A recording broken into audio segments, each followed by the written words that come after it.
All right, fight fans, here we go. This next fighter, fighting out of the blue corner. His fighting style is mixed martial arts, making his cage debut, standing 6'1", weighing 145 pounds. He's fighting for Team MMA Fit Club out of Indianapolis, Indiana. Ladies and gentlemen, give it up for Brandon Reinhardt. And his opponent, fighting out of the red corner. His fighting style is mixed martial arts, making his cage debut, standing 5'8", weighing 145 pounds. He's fighting for Integrated Fighting, and he's sponsored by Street Made. Ladies and gentlemen, from Indianapolis, Indiana, here he is, Kyle, the Indianimal Ettner.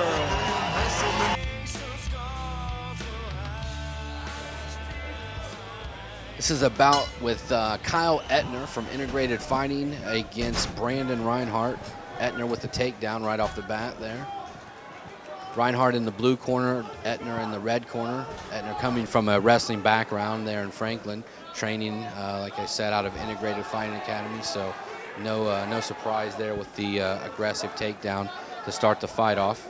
And looks like he's doing a good job of controlling from the top of Reinhardt. And this is at the, these guys are 145 pounders. Another novice bout as well. So no punching to the head area. And Ettner's making the most of that right now and punching to the midsection, creating some space there. Reinhardt, obviously, taking some shots. Much taller than Ettner there, and got some length and putting the distance between them, but paying the price for it there. Yeah, you know, even though he's taking some shots, he looks like he's extremely comfortable on his back. Right. You can tell he's looking, you know, for submission attempts, and you know, he's keeping his cool, so to speak. Right. And he's just taking his time. Seems like most of these guys with the longer legs are pretty comfortable on the in the guard position there. Well, I'm going to have to say that I think that it boils down to what kind of training they've had to be on their back. Sure, sure. If you have long legs and no jiu-jitsu, yes, then you might not be comfortable on your back or anywhere else. Looks like an armbar attempt there. Yeah, Ettner getting out of that pretty quick. It was a sweet attempt, though. Ettner going for the pin. He's got a cradle. Oh, wait. We're not. He can't pin him. Somebody needs to tell Ettner that you can't pin a guy in MMA, but he's going to try. He'll deliver shots. I actually had the opportunity to roll a little bit with Kyle Ettner, and he is extremely strong and very, very versed in wrestling. So no surprise here that he's taking control of this on the ground. I'll have to remember to tell him when I see him that I saw him pin a guy in his first fight at the LFC. Not too much activity, you know, going on right now. So, Matt, you got anything you want to talk about? Well, take this opportunity once again to thank all the fighters and fans who have supported Griffin's gang throughout this year. Had a real good reception to that. Everybody's kind of jumped on board and allowed us to kind of put the word out there and create some autism awareness. So I do want to thank all the fans for that and the fighters as well. Several fighters wearing shirts and putting logos on their shorts. So. For those people that don't know out there that are watching this, go ahead and tell them a little bit about Griffin's Gang as we're coming to the end of the round. Yeah, that's going to end the first round. Griffin's Gang is a foundation that I created for my son, and obviously his name is Griffin. He's autistic, and it's an autism awareness foundation. So we have chosen to use the sport of MMA as a platform, and the fighters have all been pretty agreeable to that. And of course, with CageCraze.com helping us with logo design and getting the word out there, we've done a pretty good job about raising awareness. We've raised a few bucks too, and donated that to Cornerstone Rehabilitation Services in Danville, Indiana. which is a facility that treats all types of special needs children, not just autistic children. So we're real happy with the reception that we've got, and we hope to be more visible as the fights continue. So That's awesome. again, Nick Hyde from Integrated, coach at Integrated, in the corner of Kyle Ettner, giving him some advice. And looks like we're getting ready to start round 2 here. We'll see if Ettner is going to go for a takedown. If they're going to stand up, we'll see what happens. These guys are eager to go at it. Justin Hahn have to back him up again there.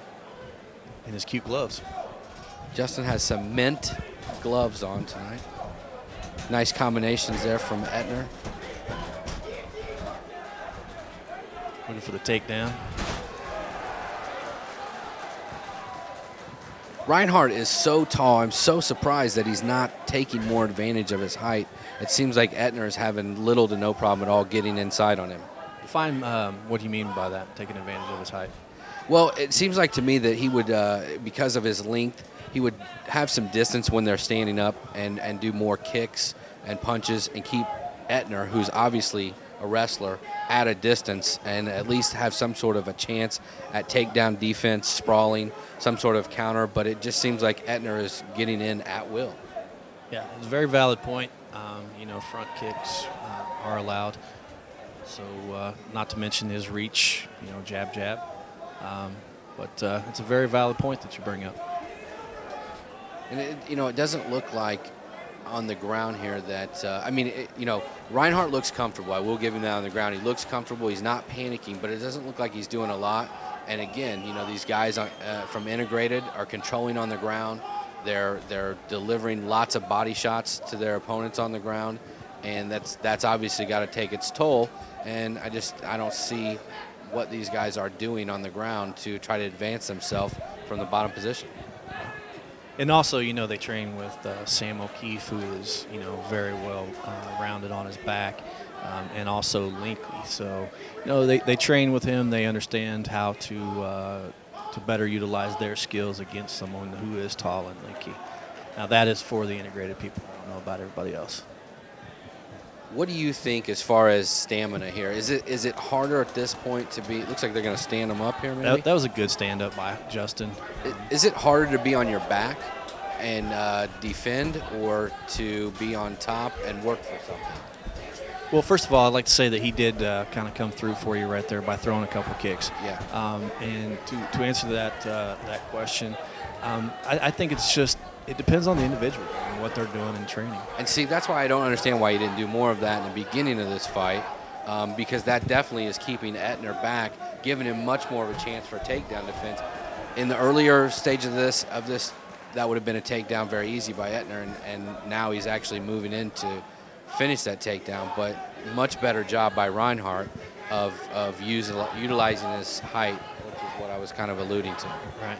And he almost got penalized there. He threw a borderline knee, landed on the shoulder. If that's what Justin was talking about in that prior fight, one mishap, to where the opponent moves a little bit, and you just got caught with an illegal knee. Right. And that's going to do it for the end of the round there. So round 2's in the books. We'll go to round number 3.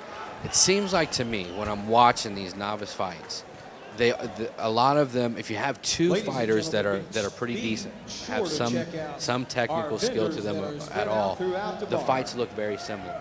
And I will say that as a fan, you do at least get the value of an extended fight. You get to watch them in there for a while. You get to see them work. It might not be the most exciting fight in the world, but they're in there for an extended period of time. And it seems like that the difference in the striking on the ground and pound has extended those and prolonged those fights, just that aspect alone. Right. And I'm going to agree. And I think that what it really boils down to is, how much do the fans know? Do they understand what they're watching? And I think that's what we're trying to accomplish here, is kind of educate them and let them know that there is a difference in these fights. You have your novice division, you have your advanced division of the amateurs, and then you have your pro division. Here we go to start round number 3. Reinhardt throwing some hands and knees. Yeah, he's definitely coming out much more aggressive here. kind of coming out looking like he's got a Muay Thai background, that clinch a little bit. Right. He's awful straight up and down. You know, for someone his height, I'd like to see him, you know, bent over just a little bit, creating a little bit more space, and then really coming into those knees. He doesn't seem to have had too much behind him. He was standing pretty straight up and down, especially with a smaller opponent like Kyle Ettner. I would expect for him to create some more distance. Looks like Ettner's got that guillotine locked in. I don't know if he's going to be able to secure that or keep it. He's going for it, though. It looks like going to let it go, probably. It looks like he's going to pop out of there. That looked like almost a knee to the face there. Yeah, I'm not sure. I couldn't see it. Yeah, he's thrown a couple knees there. Justin Hahn is on that side now. I think he might have missed that first one. It looked close, but he definitely got over there to check it out, see what's going on. They're back to their feet now. See if Ettner with the takedown. I mean, he obviously has a superior wrestling skills in this match, and I think that's probably going to be enough if we continue the way we have through the first 2 rounds. That's probably going to be enough to win it for him, as long as he doesn't get caught in a submission here at the end. I agree. Takedowns are a major factor to the judges. So if he lets this go to the judges, then see it having an effect on this fight. Looks like to me Reinhardt is working with a little bit more aggressiveness there at the end. He realizes he's behind in this fight. He's only got about a minute left. He's got to. I think if he doesn't submit Ettner here, he's probably going to lose. Ettner's just done a good job on the takedown side, so I think that he realizes he's got a sense of urgency here. So I'm going to have to say that I agree with everything you just said. And then I will add that I think Reinhardt's kind of stepped his game up after that second round. Yeah, maybe a little too late, but definitely a different person, different fighter in this third and final round, delivering some devastating blows to the side there on Ettner. Ettner in a bad position here. I think it looks worse than what it really is. He is locked up, but it's not really doing any damage. Right. I think he's probably, if he can pop his head out, so he's going to be all right there. Just about 15 seconds left in the fight. So I think Ettner is probably going to be all right here, and those takedowns, I believe, are going to win it for him. Yep, I'm going to have to agree with that.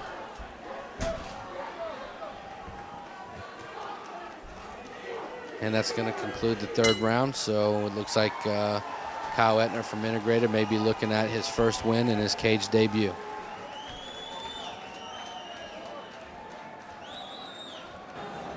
Ladies and gentlemen, we go to the official time and decision from the judges, which is brought to you by Street Made. Judge number 1 scores the bout 29-28. Judge 2 scores the bout 29-28.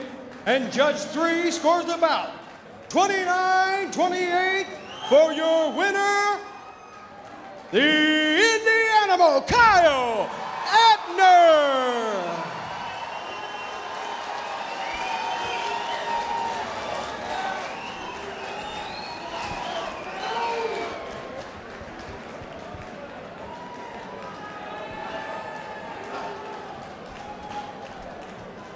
Very impressive young man, making your cage debut here at LFC.